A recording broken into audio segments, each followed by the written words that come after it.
My name's David Lloyd-Hearn. I'm a proud father of two. My son Michael is 13 years old, and my daughter Rosie is going to be 11 very soon.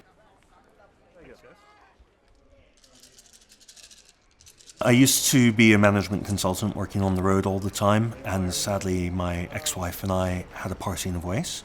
We discussed what might be best for the children, and we agreed that they live with me all the time. I didn't cope very well with my wife leaving. I loved her very much, and I found that exceedingly difficult.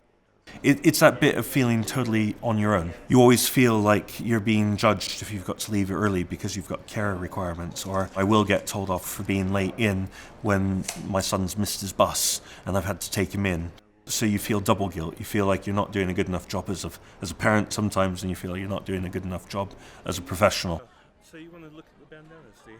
I think the hardest part is when the kids have gone to bed and you're on your own in the stillness. And we have pets, but that's not quite the same either. But I miss having that shared life of sharing the highs and lows together. I've struggled with depression and anxiety on and off for a number of years, but I never came to realize how bad it was until after my divorce. And it was at that point that I realized that things were not quite right and that I needed to really do something for my kids, if anything. So I actually then finally sought professional help, which was great.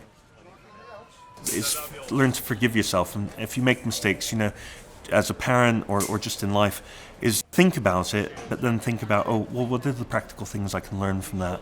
And I think the bit that I do to try and overcome my low mood or my loneliness is I try and think of 3 positive things every night before I go to bed. And that just helps put me in a much more positive mindset.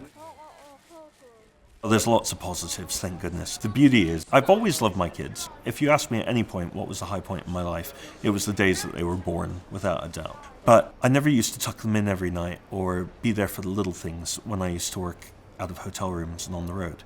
And now I get to tuck them in every night. I get to see how they grow and evolve and become very independent young people that they really are. I'm not a hero. I'm just doing my job as a parent.